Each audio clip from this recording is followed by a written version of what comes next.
Welcome to another In Wheel Time podcast, a 30-minute mini version of the In Wheel Time car show that airs live every Saturday morning, 8 to 11 a.m. Central.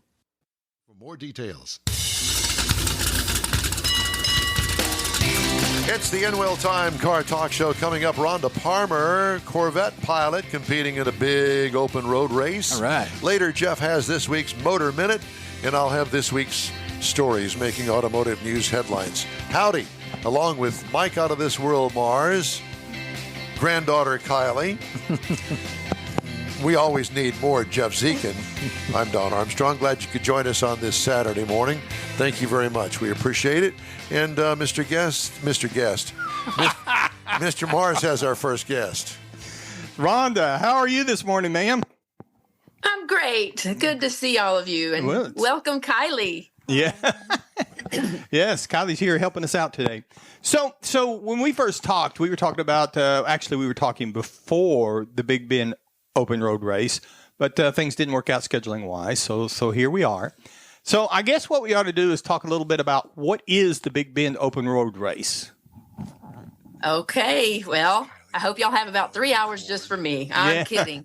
No, I'm kidding. No, the Big Bend open road race has been around about 27, 28 years, and we've been involved in it for about 13. It is from Fort Stockton to Sanderson, Texas. So they close the highway down. It's an open road race. They let one car go at a time. You pick the average time, target speed that you want to maintain, and then they give you some cushion. So, for instance, this last time I wanted to average 120, but I was allowed to go to 140 in order to maintain that average. So it's just a wonderful time. The way my husband, Brian, describes it is it's a great week in West Texas, and then there's a race on Saturday. There you go. How in the world do you decide which speed you're going to pick? Why do you have to pick a speed? Oh, that's a great question. So just for safety, whenever you first start out, they have you start out at a lower speed. What's the lower speed? I'm not really. Yeah, I don't know all these correct terms, grand touring and all this. So somebody's going to probably punch me in the arm when they see me, Bob. But the lowest is 100 miles an hour. So you got to make your first run at 100 to make sure that. Well, no, that's the average speed. 100, your average is from 100 to 110 if it's your first year. You can pick that. And it's really just what you feel confident with. Well, for me, I've got a 2001 Corvette with a 6-speed manual transmission. It'll easily do 100. I didn't say that. Done it on I-10 probably. Yeah, well, no, I'm not even going to discuss where I did that. Street. But I will tell you that for me, as a beginner, 100's fine with me, so I can take it up to 110 and down to 90, but I got to maintain somewhere around 100.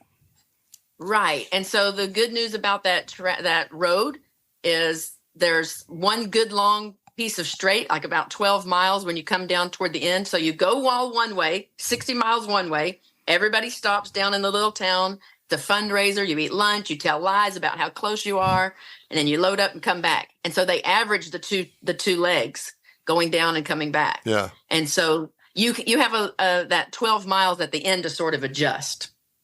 Oh, now you have to do it pretty close to perfect, because if something happens and you only get to run one way, that's all they're going to count. So you want to really get as close as you can. And it's so weird, y'all. You can, when the cars are lined up, what we call on grid, you can walk up and down that lane and you see the most beautiful cars, all kinds of foreign and domestic cars, race cars and street, just regular cars that people drive every day.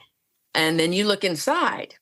And when you do that, you might see something as simple as a little dash cam or some kind of timing device, or you might see when they pull out their glove box, a total computer, maybe a little printer in there, and they have gotten this down to a science. Oh, Lord. So there's all kinds of things that people use to dial in their timing, but there's a bunch of us out there that like to just really use the GPS and a stopwatch. Are there mile markers along the way so you know where you are and what time you should be hitting right at that point? There are not. You do receive some notes that describe the road. So when you register, you get some course notes.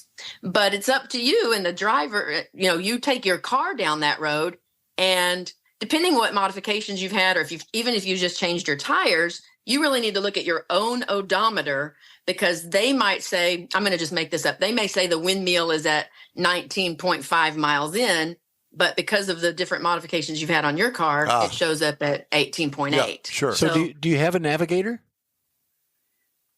Yes. So usually we all have navigators, but occasionally, like this time, when I went a couple weeks ago, I did not have a navigator. So I'm usually the navigator, and I love to navigate because I can just tell people what to do, right? I don't have to and don't call it a nag-a-vator, but sometimes people do get mixed up on that. But anyway, we say what happens in the car stays in the car. Mars, you'd be the nag-a-vator. No, I'm the agitator. I'm going to use that. Though. When she said they have cameras and computers, he would have a 12-pack. Yeah. That's funny. No, but this time, since I didn't have a navigator, I have my dash cam. It has a forward-facing camera and a driver-facing camera, and I pretended like I was the navigator, and I just navigated to myself. So, and the camera, anyway. Yeah. All right. So, how did you do? How did you do? What car did you drive? So I have a C6. It's an 05. It's an LS2 motor. It's a run-of-the-mill car, and that was our first Corvette we got. And I really love it. But as we drove it around and started doing more than just the Big Bend race, we started doing some side-by-side with the shootouts with the half mile and even the Texas mile. We started looking for a Z06. So we found one last year. So my husband drove that one this year. So we had 2 cars out there. And I forgot your original question. But, Yeah, what were you driving? Here's how people do. So with all that equipment in their car, they get really, really close within less than a second. But I was feeling pretty good because by myself, first time with no navigator, I was within 4 seconds. Oh. And what makes you feel even better is, okay, yeah, there's other people who did better, but how did you do compared to what you expected? And how did you really do on your stopwatches? So you're driving, I had a stopwatch around my neck, just a coach's stopwatch, and you've got reaction time and gloves and safety glasses and all your harnesses and everything. So what I really looked for is on my own timing, how close did I come to what they said I did? Do you see the difference? Yes. And so how close did you come? 4 seconds. I was perfect. I was exactly where they said I was going down there, and I was 1.5 seconds off what they said coming back. So even though overall in the race I was 4 seconds off, fast, mind you, I wasn't 4 seconds slow. But what I was more impressed with is how close I was to, even though I was off, how close I was to what they said. So it really wasn't a race. It was more of a timed event. Exactly. And they have everybody in categories. So like if you said you wanted to go average 110, there might be 20 people in that category. And they do have the 3 top place winners. But it's more about just getting to go fast and seeing how you do compared to your own expectations. Yeah, absolutely. Now, do you have an automatic or a manual transmission in your car? So we have both. So I drove the automatic this time because my husband wanted to drive the manual. Yeah. But last year I drove that one and we averaged 130. 130 average. So when you average 130, you're allowed to go up to 168. And let me tell you, there's nothing more thrilling than taking a 65 mile an hour curve at 130. Oh my God. Cool. No, thank you. Well, I mean, it wasn't a tight turn, I hope. Well, no, the tightest turn is what they call the 2400 curve. And all of us, no matter what type of car we have or how souped up they are, whatever, we try to go in it under 120 and usually around 110 or whatever. But you're just so into it and the adrenaline is going. So this year I went into that one at 118. It's a pretty tight curve. And you come out of it around 95. So what's the speed limit on that curve? What does the TxDOT engineers say you should be doing? 60. No, it's a 55 mile an hour curve. I'm sorry. That one's a 55. 55. And they call it almost a 90 degree, but it's a long sweeper. Tight. No, it's not even a sweeper. They call it a curve. Oh. A sweeper you can go pretty quick through. Even though it's long, you can still go pretty quick. So we have sweepers, curves, turns, and bends. Sweepers and bends, you can go pretty quick. You can see the end of them. Even though it might be long, you can see it. Curves and turns, you cannot see where you're going to come out. So it's a little tricky. Now, do they have course helpers on there, or people with flags? So if there's a problem up ahead, spotters, they're gonna raise the red flag or yellow flag or something. Absolutely. That's a great question. In fact, if anybody wants to get involved, that's the best way to start, because they advertise this for months, and all of the ranchers out there know they're going to have to lock their gates and go different ways to get in and out of their homes.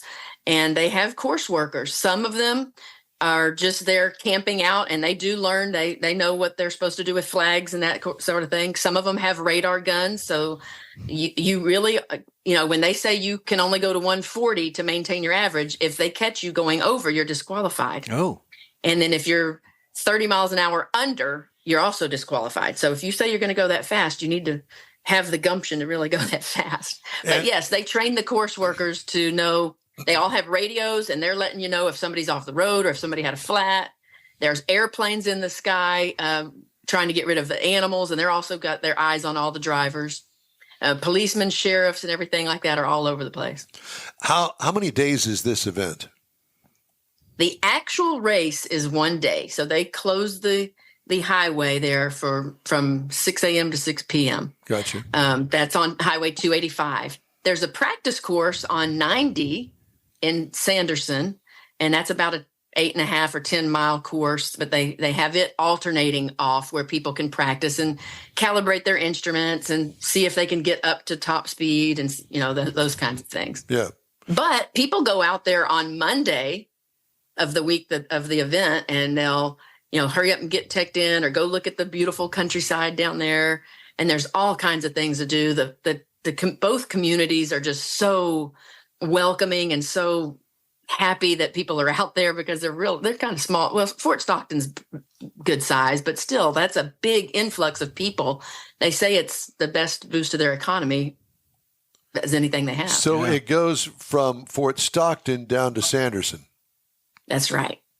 And that's it. It's 2-lane blacktop. There and back. And when is the actual event? Sunday? Saturday morning. So it is they call it 60 miles, but it's really 59 miles. And it is 2-lane most of the way. But whenever there's curves, it'll open up to 3 or 4 lanes. And there's 59 elevation changes and 59 turns. So everybody goes down there. There's about 130 of us, 135 of us. We each take our time. People who are in the unlimited speed go first. That means they're going to just go flat out. They don't have to try to keep it within a range. But if they're going to go unlimited, it needs to be over 155. Jeez. And so they go first, and there's 3 minutes in between each of them. And then starting at 155 to 130, there's 1 minute in between them. And then everybody between 125 and down to 100, 30 seconds in between. So we all go down. Theoretically, you should not run into anybody. If someone is having trouble with their car, or if you're going way too fast, they do have rules for passing, but theoretically you should not. Yeah. No, I'm good. So, and I didn't mean run into people. I meant see people. Clearly, you're not supposed to run into people. I know exactly what you're talking about. So, when is the next event? The next one is October 19th. Okay. So there's two now. So there's one in the spring and one in the fall. October 19th. And how do you register? You go to Big Ben, BBORR.com, BigBenOpenRoadRace.com. And y'all, if you want to do this, get in there now, because it may already be full, but you can get on the waiting list. People drop out. But beyond that, get on there and become a course worker. There's no grandstands. There's no big group of people at the finish line or anything like that. The best way to see it is literally to be one of the course workers. And you get the list of all the racers. You know what type of car they have. You know what order they're supposed to be in and how fast they're supposed to go. So you track it all the way there. The people who are doing that will camp out. They'll bring shade structures, chairs, ice chests, barbecue pits. It's a fun time for them too. Yeah, because they're there all day. They can't leave in the middle of the day because there's cars coming. So what time? Do you know what time of the morning this first car goes out? We actually get on grid a little bit before getting out on the highway. We stage in a park there at Fort Stockton at 5:30. in the morning. And so they're making sure we're all in line and all, we've already been teched out with all the safety gear. That's one thing I'll say about Big Ben. It is super safe. I got to hand it to the tech guys. I mean, they know what they're doing and they really do look after us. So anyway, we all get in line there and the first car is technically supposed to go out around 8:30. Right after we start, we have to make program. sure we're waiting on pilots who are donating their time. We're waiting on perhaps some truck driver who might have taken a nap in one of the parks. So we got to, really clear all that out. One quick question before we have to go, because we're running short on time. What does it feel like to go by a highway patrol at 120 miles an hour and just watch him as you go by? And honk and wave. Yeah. Awesome, y'all. It is an awesome feeling. I will tell you. There's nothing really better. That's what almost everybody who gets into this says. I just want to go fast. I want to see what my car will do and go fast legally, not get in trouble for it. It's a great feeling. I really can't even describe it. How fun is that? So in your face. BBORR, BBORR.com. Rhonda, it's great to talk to you. Thank you. Y'all have a great day. Thank you so much. Thank you. All right. Kylie, they give you ideas? Yeah. I'm in. Hey, you know what?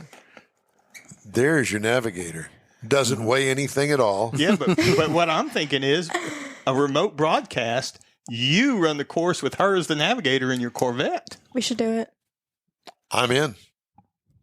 Leave Grandpa behind. Oh, yeah. Well. No, I have no problem with that. Grandpa and Grandma. Yeah, no problem with that. Grandma might want to be in the race too. Yeah. That's it. She could take the Lexus. I'm definitely being left behind then. Want nothing to do with that. Hey, the In-Wheel Time Car Talk Show is available 24/7 through the iHeartRadio app. Look for In-Wheel Time Car Talk. We also video stream our 3-hour weekly show on Facebook, YouTube, and InWheelTime.com. And podcasts, they're on your favorite podcast provider. The In-Wheel Time Car Talk Show continues right after this quick break. Pro-Am Auto Accessories has been serving Houston's auto enthusiasts since 1984, providing world-class products for sports cars, European sedans, and American muscle. Pro-Am is known as the place to go to find exclusive and hard-to-find parts and accessories. Pro-Am is one of the very first distributors in the USA for brands such as Recaro, Redline, Momo, Corbo, and Simpson. Located in the heart of Houston's premier retail and service corridor, the Galleria area, Pro-Am's walk-in storefront includes an 8,000-square-foot warehouse, showroom, and installation bays. Pro-Am not only sells parts and accessories, but also offers installation and service. Pro-Am is now reaching a worldwide audience through Pro-Am.com, taking its local reputation to the rest of the world. At Pro-Am Auto, you'll be dealing with a small group of professionals who truly want to help you with your automotive needs. If you don't see what you're looking for on the website, call and Pro-Am will lend you a hand. Pro-Am Auto, 6125 Richmond at Green Ridge in Houston's Galleria area. Call them at 713-781-7755. Want to feel good about something special you did for someone special? In-Wheel Time and the original Lupi Tortilla group of Tex-Mex restaurants have joined together to help a very worthy cause, God's Garage, a Christian-based 501c3 charity. We know there are lots of places and organizations out there where you can donate a car, truck, or SUV, but we're asking you, our car enthusiast family, to consider donating to God's Garage. Visit godsgarage.org and learn about its mission, the women that have been helped, how each one is screened, and about their Restore You program. A car donation is an easy way to make a difference in the lives of others. God's Garage needs good operating vehicles, but will take all types in working and non-working condition. Make your heart and soul feel good by donating your gently used vehicle and help support single mothers, widows, and wives of deployed military at godsgarage.org. Thanks for joining us on this Saturday on our live broadcast. And if you're not on the live broadcast, thank you for joining us on our podcasts, of which there are many around the world. All right. 50 countries. 50 countries. Yeah, you're on the In-Wheel Time Car Talk Show. Thanks for riding with us today. We'd love to hear from you. Shoot us an email. The address is info@inwheeltime.com. Time now for Jeff's Motor Minute. Today, it's the E-Ray Corvette Pace Car. Yeah, well, we got the Indianapolis 500 coming up, And I've got a picture of it right here. The Indy 500 pace car was unveiled. This comes from Michelle Pemberton from the Indy Star. Doesn't look any different than the regular car. But it's electric. The 2024 pace car for the 108th running of the Indianapolis 500, presented by Gamebridge, is unveiled by the Indianapolis Motor Speedway from the president J. Doug Bowles and Alyssa Haba from Chevrolet Motorsports. On Wednesday, May 8th at IMS, which is Indianapolis Motor Speedway. This year's pace car, the 2024 Chevrolet Corvette E-Ray 3LZ Coupe, is the fastest Corvette ever produced by Chevrolet. How fast is it? It doesn't say, but it's fast. It doesn't say. It doesn't say. It just says fast. Okay. Yep. Does it have a spoiler on the back of it? It does have a little wing. Yeah, it does have a wing back there? A little bitty one. Okay. Yep, Fast is as fast does. Yep. I guess there you go. Well, I don't know how I feel about that. Well, they don't just have one. They're going to have several. I'm sure there's going to be like 20 of them. 50 of them or something whatever like that. it is. They usually do. Yeah. And it's available at your Chevrolet dealer for a premium. I remember when they had the 1978 Indy pace car Corvette, and it was black and silver. Mm-hmm. And today they're worth something, but not much. And a lot of people will actually clone their car to make it look like that. I don't know why you do that. I found this picture, but there's several other pictures of this same car, and that logo on the door actually said 2021. On one of the first shots I pulled up, I said, that's not right. So I did a little bit more research, and they had the wrong sticker on it. So they had to redo the sticker for the car. The car was right, but the sticker was wrong. The sticker was wrong. How funny. Yeah. Consumers say financial worries likely will affect their plans for buying or leasing a new vehicle in the near future. That's according to Urban Science. And all I can think of is that, what was that television show, Weird Science? What was it? Yeah, when they did the Weird movie with the robots or something sitting in the audience of the theater. Oh, yeah, 2001. The shadows of the robot and the guy, and they were movie critics or something. Yeah, absolutely hysterical. It was. What was the name of that show? I don't know. Well, you've got to find it. It's something Mystery Theater 2000. Yes, that's is that what it was? Yes. Yeah. Really? Mystery Theater. Yeah. God, they've drug me out of the old folks' home, and the memory worked for just a moment. Exactly. Anyway, the study conducted by Detroit consultancy and technology provider Urban Science and Chicago market firm, the Harris Poll, in its third year. What are you fiddling with down there? He's fiddling. I'm fiddling with stuff. Okay. Well, I need to turn your microphone off when you do that. Well, because it sounds like you're rustling the sheets. I didn't and want to interrupt you. We really don't need that.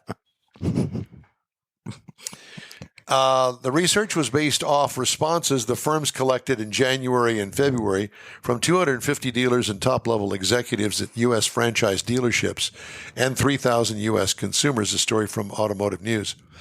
Of car buyers surveyed, 55% said they are likely to change their vehicle purchase or lease plans due to economic concerns in the near future. Of dealers who represented, 86% said they expected that would happen. The top three changes consumers indicated they would make were looking at more budget-friendly vehicle options, changes in vehicle payment and selection strategy, and exploring alternative vehicle technologies, such as hybrids or electric vehicles. They didn't even say anything about used, but that's where I would go. There are some really good used vehicles out there, and I would encourage you, if you're in the market for another car, check out the used vehicle market, because you can buy, as we know, a really nice car for a lot less money than buying new. So there is that. Most dealers have used or certified used vehicles, as well as the used car lots like Emmons. So there's lots of choices. Do your homework. Got to do your homework. Hyundai's and Kia's American financing arm will pay $334,941 to settle charges it illegally repossessed vehicles belonging to military service members. That, according to the U.S. Department of Justice on Wednesday.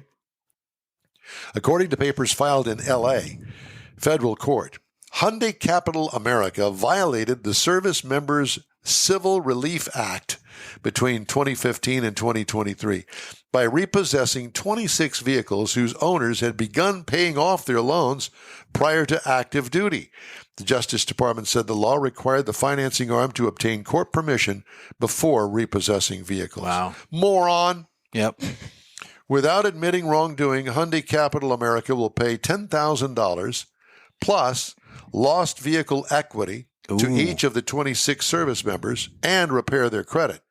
It'll also pay $74,941 to the U.S. Treasury to vindicate the public interest. What? They just want to schmooze to the public so they don't get any more Some marketing idiot did that. Okay, whatever. Mm-hmm. General Motors plans to end production of the Chevrolet Malibu in November. Yeah. So it can use the Kansas plant that builds the sedan to assemble the next generation Chevy Bolt. That seems to me a step backwards, but I'm just saying. But when you sent me that picture of it in the article on that, they showed the classic Chevy Malibu from like a 70, 72, not the new one, which doesn't look like anything like it. Yeah. Well, GM on Wednesday said it'll pause production of the Cadillac XT4 crossover at Fairfax Assembly from January until the plant comes back online later that year. Oh, boy. CEO Mary Barra has said that the Bolt, which has been built on GM's older battery architecture, will be redesigned onto its Ultium EV platform and return in 2025. I don't know what that means. It's a different platform. I know, but the Ultium. It's just a name that they're using for this skateboard platform. Call it a frame. You know what I'm saying? Yeah. The skateboard platform, so they can click on a different body. I know what that. But underneath it, it's I know that, but where do they come up with these names? Marketing. Marketing department. Some PR guy. And here's something that that struck me, and I wanted to mention it. Jay Marks, a kind and generous man, passed away peacefully in his sleep on the 7th of May at the age of 100 and a half. More than just a successful businessman, Jay always had a kind word and helping hand for all without exception. Jay was able to expand his business from J. Mark Chevrolet in LaPorte, which you probably heard of, to a series of dealerships and franchises throughout Texas, including Chevy, Mazda, Hyundai, Toyota, Volkswagen, BMW, Suzuki, Ferrari, GMC, Jeep, Pontiac, and yes, even Yugo back in the day. Jay supported the industry, serving as president of the Houston Auto Dealers Association and president of the Texas Automobile Dealers Association. Wow. So, sad day, but he lived a good life, apparently, 100 years. Long life. For sure. You bet. Hey, time now for a quick break, and we'll be right back. You're on the In Wheel Time Car Talk Show. Thanks for being with us this morning. Tailpipes and Tacos is back. Memorial Day weekend. It's been a while, but the popular Tailpipes and Tacos Cruise-In returns to the Loopy Tortilla Tex-Mex in Katy, Saturday, May 25th. Bring your hot rod, classic, or modern classic to compete for one of the famous chili pepper trophies and get a free breakfast taco. Just make a donation of any size to God's Garage and Loopy's will match it. You'll be helping single mothers who need a set of wheels. It's been a year in the making, so don't miss this Tailpipes and Tacos Cruise-In, Saturday, May 25th, 8 to 11 a.m. Donate what you want to God's Garage and grab a free Loopy Tortilla breakfast taco. Tailpipes and Tacos only happens at the Loopy Tortilla Tex-Mex in Katy on the West Grand Parkway at Kingsland Boulevard, just south of the Katy Freeway. It's car show season, and what better way to kick it off than a free taco and camaraderie at Tailpipes and Tacos. Memorial Day weekend, Saturday, May 25th, 8 to 11 a.m. The In Wheel Time Car Talk Show will be there too. Proceeds benefit God's Garage, weather permitting. Gulf Coast Auto Shield is having another car social Saturday morning, May 18th from 8 to 11. It's a car cruise-in like no other. Expect Ferraris, Lamborghinis, Corvettes, and the featured brand Porsche. Get social at this special cruise-in event. You'll also see Gulf Coast Auto Shield's private workshop and learn about their many products and services. Questions are welcomed. Gulf Coast Auto Shield is easy to get to at 11275 South Sam Houston Tollway near West Airport Boulevard, just south of the Southwest Freeway. The Car Social featuring Porsche takes place Saturday morning, May 18th from 8 to 11. Tell your friends, and no matter what car you have, bring it and enjoy this rare opportunity to see some of Houston's finest rides. In Wheel Time will bring its Car Talk show there too, so join us for another Car Social at Gulf Coast Auto Shield, Saturday morning, May 18th, 8 to 11 at 11275 South Sam Houston Tollway, just south of the Southwest Freeway. Visit gcautoshield.com to see the show flyer for more details. That's it for this podcast episode of the In Wheel Time Car Show. I'm Don Armstrong, inviting you to join us for our live show every Saturday morning, 8 to 11 a.m. Central on Facebook, YouTube, Twitch, and our InWheelTime.com website. Podcasts are available on Apple Podcasts, Spotify, Stitcher, iHeart Podcast, Podcast Addict, TuneIn, Pandora, and Amazon Music. Keep listening, and we'll see you soon.